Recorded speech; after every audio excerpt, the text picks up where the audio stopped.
Hi guys, welcome to my YouTube channel. तो आज का हमारा टॉपिक है transport mechanism across the cell membrane. तो जो आज का टॉपिक है, इसके काफ़ी सारे सब टॉपिक्स हैं।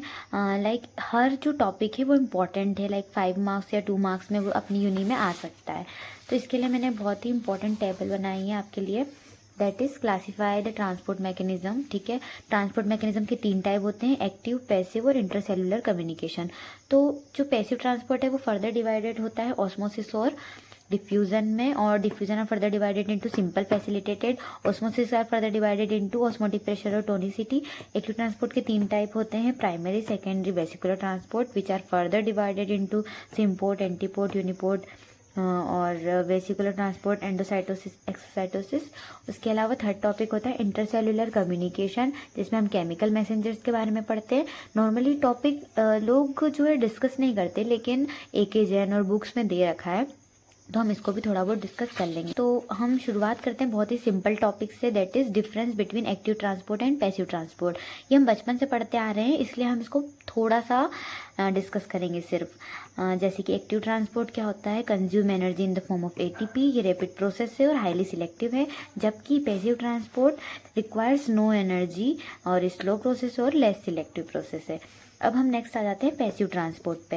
यहाँ पे क्या होता है, substance move across the cell membrane without any energy expenditure. यानी कि सब्सटेंस मूव तो कर रहा है लेकिन एनर्जी की हेल्प नहीं ले रहा है, वो खुद की एनर्जी यूज़ कर रहा है, खुद की काइनेटिक एनर्जी, यानी एनर्जी ऑफ मोशन। ठीक है, सो पैसिव ट्रांसपोर्ट का पहला डिवीज़न होता है डिफ्यूज़न। डिफ्यूजन फर्दर 2 पार्ट में डिवाइड करते हैं, सिंपल और फैसिलिटेटेड। तो डिफ्यूजन की डेफिनेशन क्या होगी, molecules move from area of high concentration to areas of low concentration, that is down their concentration gradient. यानी अगर यहाँ 10 मॉलिक्यूल्स हैं, यहाँ 5 मॉलिक्यूल्स है, तो molecules down the concentration move करेंगे। तो इसका पहला जो पार्ट है वो है सिंपल डिफ्यूजन। ये ऐसा ओनली फॉर्म ऑफ डिफ्यूजन है या फिर ओनली फॉर्म ऑफ ट्रांसपोर्ट कह सकते हैं जो कैरियर मीडिएटेड नहीं है। ठीक है, इसके अलावा आप जब जितने भी पढ़ेंगे वो कैरियर, चैनल, गेट, इन सब पे डिपेंडेंट होंगे, लेकिन ये कैरियर मीडिएटेड नहीं होता। यहाँ पे आप एक एक्स्ट्रा एज पढ़ लेंगे, that is fix law of diffusion. ठीक है, ये जो लॉ है वैसे ये वाइवा में पूछा जा सकता है, तो थोड़ा बहुत आपको इसके बारे में पता होना चाहिए। इसमें फॉर्मूला भी आता है, तो वो आपको जानने की इतनी ज़रूरत नहीं है। तो ये लॉ क्या है, नॉर्मल वही है कि रेट डिफ्यूजन की क्या है वो ये बताता है। ठीक है, rate at which a material diffuse, वो मटेरियल डिफ्यूज किस रेट से हो रहा है वो हमें फिक्स लॉ बताता है। ठीक है, तो rate at which a material diffuse through a membrane is given by Fick's law of diffusion. अब नेक्स्ट एक क्वेश्चन आता है फैक्टर्स अफेक्टिंग डिफ्यूजन। तो उसमें पहला फैक्टर है डिस्टेंस, यानी कि जितनी ज़्यादा डिस्टेंस होगी उतना धीरे होगा डिफ्यूजन। ठीक है, जैसे कि अगर मम्मी खाना बनाती है तो सबसे पहले खुशबू उसी के पास आएगी ना जो मम्मी के पास खड़ा है। अब जो अगले कमरे में उसके पास तो धीरे जाएगी खुशबू खाने की, यानी कि डिस्टेंस पे डिपेंड करता है। साइज ऑफ द ग्रेडियंट, अब यहाँ साइज ऑफ द मॉलिक्यूल नहीं है, साइज ऑफ द ग्रेडियंट है।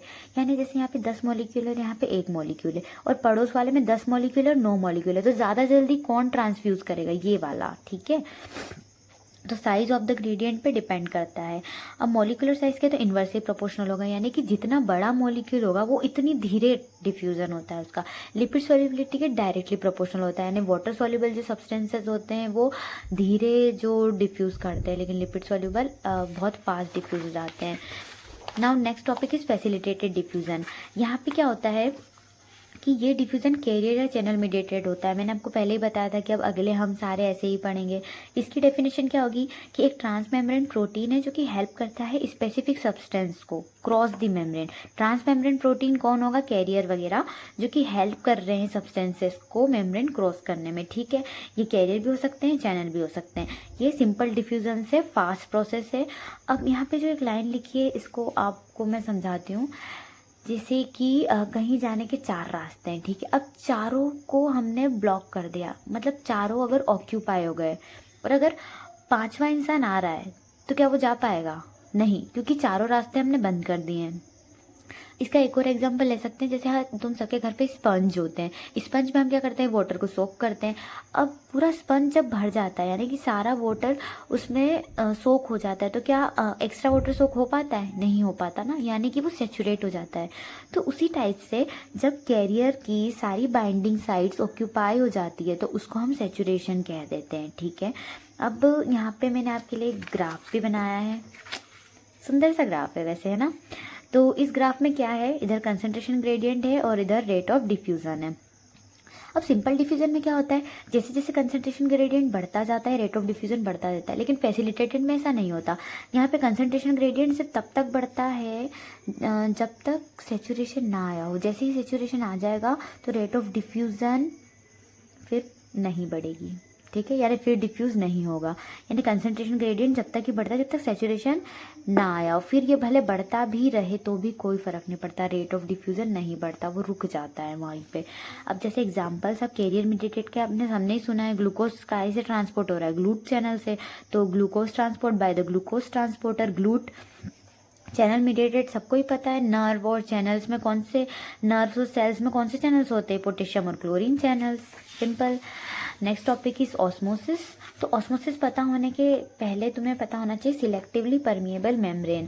तो हम यहाँ पे इसमें भी समझ सकते हैं, जैसे कि एक बीकर हमने लिया है यहाँ पर और ये एक मेम्ब्रेन है, ठीक है। अब यहाँ पे ये वाटर भरा हुआ है सारा,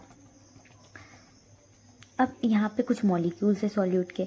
अब ये जो मेम्ब्रेन है ये सिलेक्टिवली परमेबल है, यानी इसे वाटर का ही मूवमेंट अलाउ करेगी, सॉल्यूट का नहीं करेगी।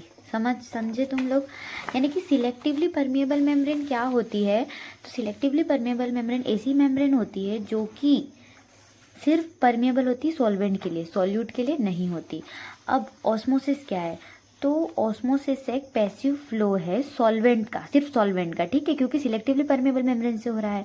तो एग्जांपल वाटर का किसके अक्रॉस है, सिलेक्टिवली परमेबल मेम्ब्रेन के, into a region where there is higher concentration of solute to which the membrane is impermeable। इसको मैं आपको फिर से समझाती हूँ। देखो जैसे कि ये हमारा बीकर है, ठीक है, वापस अगेन हम, ये सॉल्यूट है और ये वाटर है, ठीक है, इधर कम वाटर है। अब यहाँ पे क्या है, यहाँ किसका हायर कंसंट्रेशन है, यहाँ हायर कंसंट्रेशन है वाटर का, तो वाटर किधर मूव करेगा, इधर, क्योंकि इधर लो कंसंट्रेशन ऑफ वाटर है। पर अगर हम इसको सॉल्यूट के टर्म्स में समझे तो ये हाई कंसंट्रेशन ऑफ सॉल्यूट है, ठीक है, और यहाँ पे क्या है, कंसंट्रेशन ऑफ सॉल्यूट लो है। तो अगर हम ऑस्मोसिस को समझें तो सॉल्वेंट के रेस्पेक्ट में तो वो हायर कंसंट्रेशन से लोअर कंसंट्रेशन पे जा रहा है, पर सॉल्यूट के रेस्पेक्ट में वो लो कंसंट्रेशन ऑफ सॉल्यूट से हाई कंसंट्रेशन ऑफ सॉल्यूट पे जा रहा है, समझे। अब देखो, अब यहाँ पे एक और टर्म आएगी ऑस्मोटिक प्रेशर। तो पहले तो आप इधर देख लो, ये डेफिनेशन तो आपको समझ में आ ही गई होगी कि ऑस्मोसिस क्या है, पैसिव फ्लो है वाटर का या फिर किसी सॉल्वेंट का across the semi permeable membrane, और वो मेम्ब्रेन किसको परमेबल है, सिर्फ सॉल्वेंट के लिए, सॉल्यूट के लिए नहीं है। अब जो ऑस्मोसिस है वो दो पार्ट में डिवाइड किया गया है, ऑस्मोटिक प्रेशर और टोनिसिटी। तो ऑस्मोटिक प्रेशर को कैसे समझेंगे, अब जैसे कि जो सॉल्वेंट का मूवमेंट हो रहा है सॉल्यूट की साइड, हम इसे रोक भी सकते हैं, क्या हो रहा है यहाँ पे ऑस्मोसिस हो रहा है, इसको हम रोक सकते हैं। रोक कैसे सकते हैं, हमें प्रेशर अप्लाई करना होगा। अब देखो जब इधर सॉल्वेंट की साइड तुम अप्लाई करोगे तो वो तो और रैपिडली इधर फ्लो करेगा ना, तो हम इधर तो प्रेशर अप्लाई कर नहीं सकते, हम किधर करेंगे, हम इधर साइड करेंगे, ठीक है, जिधर सॉलिड पार्टिकल ज़्यादा होंगे। तो ऐसा प्रेशर जो कि अप्लाई किया गया हो सॉल्यूट जिधर ज़्यादा है उस side, to prevent further osmosis is called osmotic pressure. समझ आ गया, यानी amount of pressure exactly required to prevent solvent migration, that is osmosis, is called osmotic pressure of the solution, ठीक है। Next topic is tonicity. अब tonicity को समझने के लिए तुम्हें ना थोड़े से और पॉइंट समझने होंगे, तो वो मैं पहले आपको बताती हूँ। That is osmolarity, osmolarity. तो ऑस्मोलैरिटी क्या होती है, total number of dissolved particles per litre of solution. अब हमने नीट के टाइम पे भी पढ़ा था इसके बारे में, तो कि मोलैरिटी, मोलैलिटी। तो मोलैलिटी क्या होती थी, मास के रिस्पेक्ट में, और मोलैरिटी क्या होती थी, वॉल्यूम के रिस्पेक्ट में। तो वही सेम है, बस यहाँ पे उसको ऑस्मोलैरिटी बोल देते हैं, और वहाँ पे हम सेल के रिस्पेक्ट में पढ़ते थे, यहाँ प्लाज्मा के रिस्पेक्ट में पढ़ेंगे। तो ऑस्मोलैरिटी क्या है, number of dissolved particles per litre of solution, और ये मास के रिस्पेक्ट में यानी number of particles of solute per kg of solvent, ठीक है, पर केजी ऑफ सॉल्वेंट। तो टोनिसिटी की डेफिनेशन क्या हो जाएगी, the osmolarity of solution relative to plasma is called tonicity, ये मैं आपको एक एग्जांपल से समझाऊंगी। अभी आप ये देख लो कि हम ऑस्मोलिटी देख रहे हैं सॉल्यूशन की, किसके रिलेटिव में, प्लाज्मा के रिलेटिव में देख रहे हैं। और प्लाज्मा की ऑस्मोलिटी क्या होती है, 290 मिली ऑस्मोल पर लीटर। अब मैं आपको यहाँ पे थोड़ा समझाती हूँ, मुझे पता है आपके सर से ऊपर जा रहा होगा ये सब कुछ, तो अब हम समझते हैं। यहाँ पे देखो गाइस, ये यहाँ पे हमने बना दी एक सेल। अभी आप सेल के रिस्पेक्ट में समझो। तो ये मान लो कि ये सेल का कंसंट्रेशन है और ये बाहर के सॉल्यूशन का कंसंट्रेशन है। अब यहाँ के दोनों का कंसंट्रेशन क्या हो गया, सेम हो गया, यानी ये सॉल्यूशन क्या हो गया, आइसोटोनिक। अब मान लो कि बाहर बहुत सारे सॉलिड पार्टिकल्स है, तो बाहर का बीकर क्या हो गया, बीकर का जो सॉल्यूशन हो गया वो हाइपरटोनिक हो गया। हाइपरटोनिक यानी यहाँ बाहर ज़्यादा सॉलिड पार्टिकल्स है, तो सेल का सारा मटेरियल सॉल्वेंट बाहर आ जाएगा, तो सेल क्या हो जाएगी, श्रिंक हो जाएगी। ठीक है, अब इसके अपोजिट सिचुएशन सोचो कि सेल में बहुत सारा सॉलिड पार्टिकल्स पड़ा है और बाहर सिर्फ वाटर है, यानी ये सॉल्यूशन क्या हो जाएगा, हाइपोटोनिक। तो सेल के अंदर जाएगा सॉल्वेंट, तो सेल स्वेल हो जाएगी एंड कैन बी बर्स्ट। अब बस इसी सिचुएशन को तुम प्लाज्मा के लिए सोच लो। ठीक है, तो प्लाज्मा के लिए सोचोगे तो क्या हो जाएगा कि जो सॉल्यूशन की ऑस्मोलैरिटी प्लाज्मा के सेम होगी वो आइसोटोनिक होगा, जिसकी बड़ी होगी वो हाइपरटोनिक होगा और जिसकी कम होगी वो हाइपोटोनिक हो जाएगा। तो अब तुम सोच रहे होगे हम क्यों पढ़ रहे हैं, तो मैं आपको क्लिनिकली एक एग्जांपल देती हूँ। तो ये हमारा ब्रेन है, इसमें क्या है, सेरिब्रल एडिमा हो गया। सेरिब्रल एडिमा में क्या होता है, ब्रेन में बहुत एक्सेस फ्लूइड भर जाता है, तो ब्रेन में ब्लड वेसल्स पास करती है, तो हम क्या देते हैं, आईवी इंजेक्शन दे देते हैं मैनिटोल का। और मैनिटोल क्या होता है, very hypertonic solution as compare to plasma. Hypertonic है, हाइपरटोनिक यानी कि इसकी कंसंट्रेशन ज़्यादा है। तो अब जब ये ब्रेन में आएगा, ब्लड ब्रेन बैरियर को क्रॉस करके, तो ब्रेन का जो सारा फ्लूइड है वो ब्लड में आ जाएगा। तो ऐसे तो हम सेरिब्रल एडिमा को ठीक कर सकते हैं, क्योंकि ब्रेन का फ्लूइड ब्लड में चला गया और ब्लड से फिर वो एक्सक्रीट हो जाएगा किडनी के थ्रू। तो इस टाइप से जो टोनिसिटी के हमारी लाइफ में इम्पोर्टेंस तो है, जो तुम्हें बाद में पता चलेगी। तो अभी सिर्फ इसका ये बेसिक फंडा था जो मैंने समझा दिया। अब नेक्स्ट टॉपिक इज़, हमारा पैसिव ट्रांसपोर्ट ख़त्म हो गया है, next topic is active transport. तो ये भी 3 टाइप के होते हैं। सबसे पहले हम पढ़ते हैं प्राइमरी एक्टिव ट्रांसपोर्ट। तो ये क्या होता है, ये डायरेक्टली यूज़ करता है एनर्जी। किसकी एनर्जी करता है, hydrolysis of ATP. Hydrolysis of ATP यानी क्या होता है, एटीपी को एडीपी में बदलना। ठीक है, सबसे पहले इसकी एग्जांपल देख लो, sodium potassium pump, calcium ATPase pump and potassium hydrogen pump. Calcium ATPase sarcoplasmic reticulum में होता है, मसल सेल्स की। सेकेंड ईयर में इसके बारे में और ज़्यादा पढ़ोगे। पोटेशियम हाइड्रोजन पंप जो होता है वो गैस्ट्रिक म्यूकोसा में होता है। अब ये वाला जो टॉपिक है सोडियम पोटेशियम पंप, ये बहुत इंपॉर्टेंट टॉपिक है, तो इसे अच्छे ध्यान से पढ़ना। तो ये मोस्ट कॉमन पंप है जो बॉडी में हर जगह पाया जाता है। ठीक है, हर जगह। और ये जो पंप है किसे यूज़ करता है, ये सोडियम पोटेशियम एटीपीएस को यूज़ करता है, जो कि सेल मेम्ब्रेन बाउंड एटीपीएस है, यानी सेल मेम्ब्रेन में ही बाउंड रहता है। तो तुम्हें इसकी स्ट्रक्चर भी थोड़ी बहुत पता होनी चाहिए। लाइक एटीपीएस में 6 सब यूनिट होती हैं, अल्फा 3 होती हैं और बीटा 3 होती हैं। और जो 3 अल्फा यूनिट्स होती हैं वो क्या करती है, सोडियम पोटेशियम का ट्रांसपोर्ट करती है। ठीक है, बाकी बीटा का तुम्हें इतना याद नहीं रखना है। अब देखो, आधे बच्चों को तो ना यही पता नहीं होता है कि कहाँ सोडियम है कहाँ पोटेशियम है, तो ये थोड़ा लोचा है, ये हम लोचा समझते हैं। तो बच्चों, आप हमें ये याद रखना है हमेशा कि जो पोटेशियम होता है वो सेल के इनसाइड ज़्यादा होता है और सोडियम जो होता है वो सेल के आउटसाइड ज़्यादा होता है। ठीक है, इतना तुमने याद रख लिया। अब हम यहाँ पे कौन सा ट्रांसपोर्ट पढ़ रहे हैं, एक्टिव ट्रांसपोर्ट। और एक्टिव ट्रांसपोर्ट में क्या लोचा होता है, हमें हमेशा अगेंस्ट द कंसंट्रेशन जाना रहता है। ठीक है, अगेंस्ट यानी अगर यहाँ पोटेशियम ज़्यादा है ना तो हमें अंदर पोटेशियम ही भेजना पड़ेगा। तो सोडियम पोटेशियम पंप में अंदर क्या आएगा, पोटेशियम ही आएगा। अब अगेंस्ट द कंसंट्रेशन भेजना है तो बाहर सोडियम ज़्यादा है तो बाहर सोडियम ही आएगा, तो बाहर सोडियम भेजेंगे। लेकिन अब आप बोलोगे कि मैम 3 और 2 का क्या लोचा है, कौन 3 अंदर आएगा 3 बाहर जाएगा, 2 अंदर आएगा 2 बाहर जाएगा। तो इसका भी मैं आपको समझाती हूँ। तो आपको तो पता ही है कि आरएमपी रेस्टिंग मेम्ब्रेन पोटेंशियल में अंदर ज़्यादा नेगेटिव होता है और बाहर पॉजिटिव होता है। नीट के टाइम पे पढ़ के आए हैं सभी। ठीक है, तो हमें बाहर पॉजिटिव रखना है, अंदर नेगेटिव रखना है, इसलिए हम बाहर 3 सोडियम भेजते हैं और अंदर 2 पोटेशियम भेजते हैं। ठीक है, अब अंदर 2 और बाहर 3 पोटेशियम अंदर 2 सोडियम भेजा, बाहर 3 पोटेशियम भेजा, तो रिलेटिवली बाहर पॉजिटिव अपन ने ज़्यादा कर दिया तो अंदर क्या हो जाएगा, नेगेटिव हो जाएगा। रिलेटिव बात करते हैं अपन साइंस में, ठीक है। तो ये तुम्हें समझ में आ गया। मैंने बेसिक लिख भी दिया है क्योंकि काफ़ी सारे बच्चों को इसमें कन्फ्यूज़न होता है, मुझे भी पहले हुआ करता था। तो पोटेशियम ज़्यादा कहाँ होता है, सेल के अंदर, और सोडियम सेल के बाहर, ठीक है। और 3 सोडियम आउटसाइड जाते हैं और 2 पोटेशियम इनसाइड आते हैं। अब यहाँ पे हम देख लेते हैं डायग्राम में, ये बीटा सब यूनिट है, अल्फा सब यूनिट है।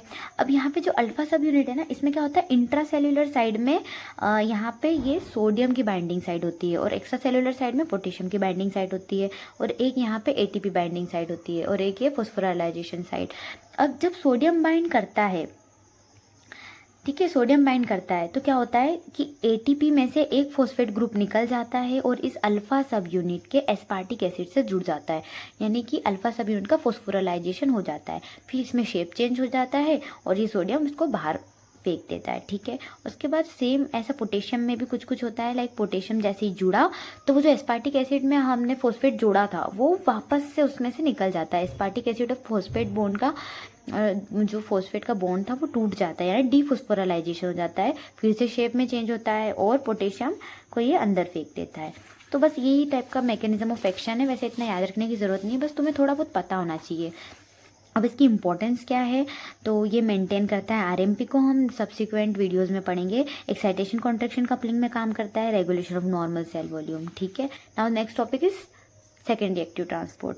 तो जो सेकेंडरी एक्टिव ट्रांसपोर्ट है वो डायरेक्टली यूटिलाइज नहीं करता है ATP की एनर्जी, इनडायरेक्टली यूज़ करता है। इनडायरेक्टली कैसे, ये stored form of energy use करता है, किसकी, मॉलिक्यूल्स और आयंस के इलेक्ट्रोकेमिकल ग्रेडियंट की। इतना तुम्हें कंफ्यूज होने की ज़रूरत नहीं है, बस तुम इतना याद रखो कि डायरेक्टली यूज़ नहीं करता है, इनडायरेक्टली करता है। किसको, स्टोर्ड एनर्जी को। स्टोर्ड एनर्जी किसकी, सोडियम हाइड्रोजन के इलेक्ट्रोकेमिकल ग्रेडियंट की। या फिर हम ईजी वे में समझें तो बस यहाँ पे ऐसा है कि भाईचारा बहुत निभाते हैं ये, ठीक है। यानी कि अगर सोडियम जा रहा है तो साथ में वो ग्लूकोज को भी ले जाएगा, ठीक है। सोडियम जा रहा है तो ग्लूकोज को भी ले जाएगा।